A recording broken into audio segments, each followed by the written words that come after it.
और आम आदमी पार्टी प्रेस कॉन्फ्रेंस कर रही है, आइए सुनते हैं। से जुड़ा हुआ मामला दिल्ली के उपराज्यपाल विनय कुमार सक्सेना जी के ऊपर अहिंसा की प्रतिमूर्ति राष्ट्रपिता महात्मा गांधी के आश्रम साबरमती आश्रम में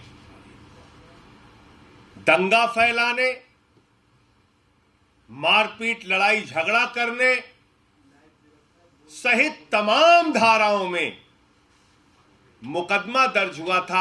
आज नहीं, आज से 21 साल पहले 21 साल पहले उनके ऊपर मुकदमा दर्ज हुआ। धारा क्या क्या है? 143, 147, 321, 341, 506 इन धाराओं में विनय कुमार सक्सेना जी के ऊपर 21 साल पहले मुकदमा दर्ज हुआ। कहां दंगा फैलाने में? साबरमती, बापू के आश्रम साबरमती में दंगा फैलाने के आरोप में मुकदमा दर्ज हुआ। मुकदमा चल रहा था और ये देखिए बड़े ध्यान से आप, इस मुकदमे में आरोपी नंबर 4 है विनय कुमार सक्सेना। आरोपी नंबर 4 का नाम है विनय कुमार सक्सेना और उनको बुलाया गया कि आप आइए, 9 तारीख को अदालत के सामने पेश होइए, अपना पक्ष रखिए, आपसे पूछताछ होगी, आइए। तो उन्होंने कोर्ट को गुमराह किया, कोर्ट को चिट्ठी लिखी। आप सोचिए, दिल्ली का एलजी न्याय कर रहा है, न्यायालय को गुमराह करने वाली चिट्ठी लिख रहा है। यह बहुत ही गंभीर मामला है।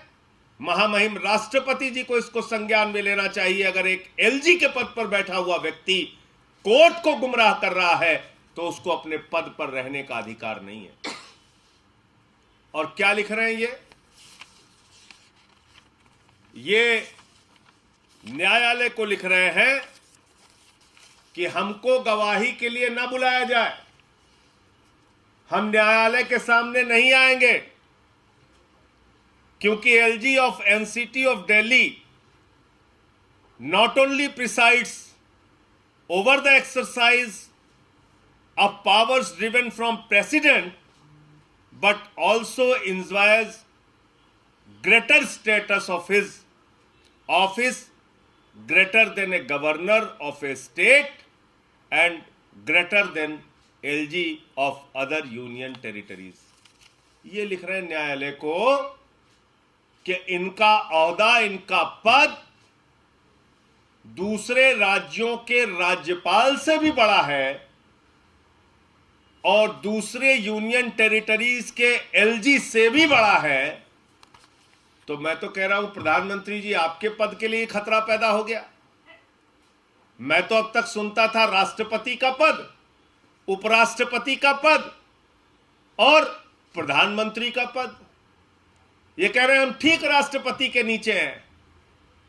तो विनय कुमार सक्सेना कह रहे हैं कि एक राष्ट्रपति का पद है, उसके बाद वरिष्ठ उपराष्ट्रपति का पद है विनय कुमार सक्सेना का, उसके बाद उपराष्ट्रपति का पद है और तब प्रधानमंत्री का पद है।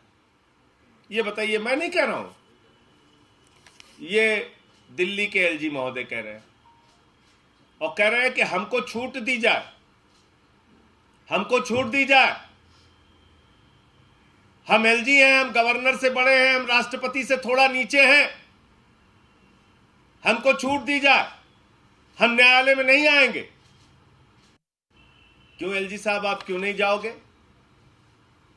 गुनाह करोगे आप, अपराध करोगे आप, धाराएं लिखी जाएंगी आपके खिलाफ, इकट्ठा होकर दंगे भड़काने का काम करोगे आप, और जब मुकदमा चलेगा तो न्यायालय के सामने पेश भी नहीं होगे। अरे भाई, आप किस गलतफहमी में है? अगर आपको न्यायालय में बुलाने की छूट होती कि भाई इनको न्यायालय में नहीं बुलाया जा सकता, तो क्या न्यायालय में बैठे हुए न्यायाधीश को यह बात नहीं पता? अगर न्यायालय का न्यायाधीश आपको सम्मन कर रहा है, क्या उसको संविधान के बारे में, कानून के बारे में नहीं पता? आप एलजी हैं महोदय, आप गवर्नर नहीं, आप लेफ्टिनेंट गवर्नर हैं, जिसको कहा जाता है पिछल्लू गवर्नर। आप पिछल्लू गवर्नर हैं, आप गवर्नर नहीं हैं। आपको पता नहीं कैसे, आप राजभवन में रहते हैं, आपको लगता है आप राजा हो गए।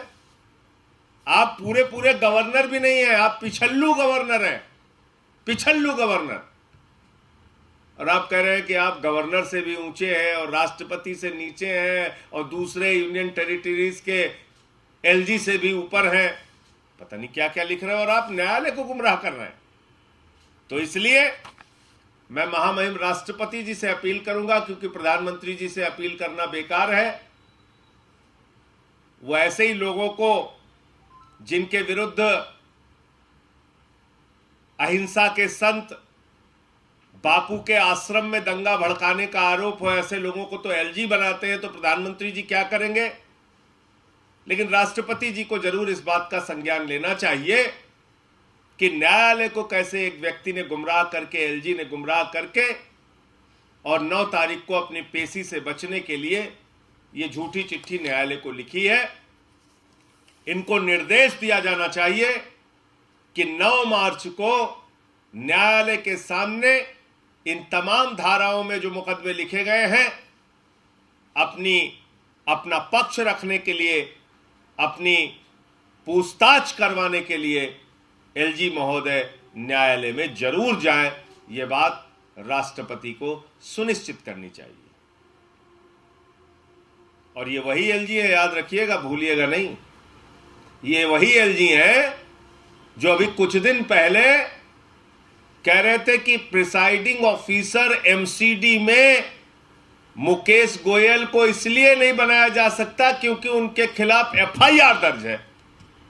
अब बताओ, तुम्हारे खिलाफ तो कई मामलों में एफआईआर दर्ज है, तो तुम एलजी कैसे रह सकते हो दिल्ली के? जब एक प्रिसाइडिंग ऑफिसर नहीं बन सकता एफआईआर होने के मामले में, आपको तो न्यायालय ने सम्मन कर लिया। आपको तो तत्काल अपने पद से इस्तीफा दे देना चाहिए। आप क्यों बैठे हुए हैं एलजी के पद पे और झूठ बोल रहे हैं न्यायालय से कि आप गवर्नर से बड़े हैं? अरे भाई, आप पिछल्लू गवर्नर हैं, आप गवर्नर से बड़े कह रहे हैं, तो आप वरिष्ठ उपराष्ट्रपति हैं भारत के। कौन सा पद है भाई आपका? तो ये सवाल है। मैं महामहिम राष्ट्रपति जी से मांग करूंगा कि इस पूरे मामले का संज्ञान लें और उनको निर्देश जारी करें कि 9 मार्च को न्यायालय की प्रक्रिया में विनय कुमार सक्सेना एलजी हाजिर हों, शामिल हों। इनके खिलाफ कई धाराओं में, गंभीर धाराओं में मुकदमे दर्ज हैं।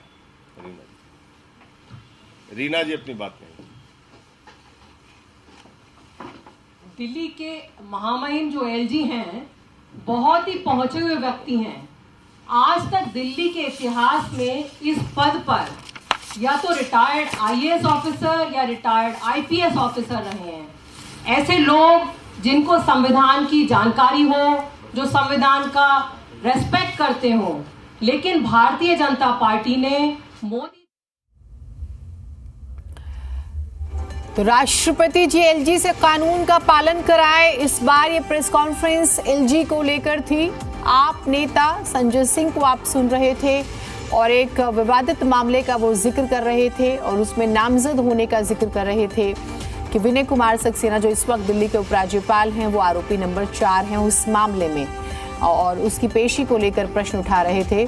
और ये भी कहा कि वो, यानी कि विनय कुमार सक्सेना जो उपराज्यपाल हैं, वो खुद को बहुत बड़ा बताते हैं। एलजी कोर्ट में हाजिर होने से इनकार कर रहे हैं। इस मामले में राष्ट्रपति को संज्ञान लेना चाहिए। 9 मार्च को उन्हें कोर्ट में पेश होना है। दिल्ली में जबरदस्त राजनीति। 21 साल पहले साबरमती आश्रम में एक हमले का जिक्र करते हैं, वो एक विवाद का जिक्र करते हैं।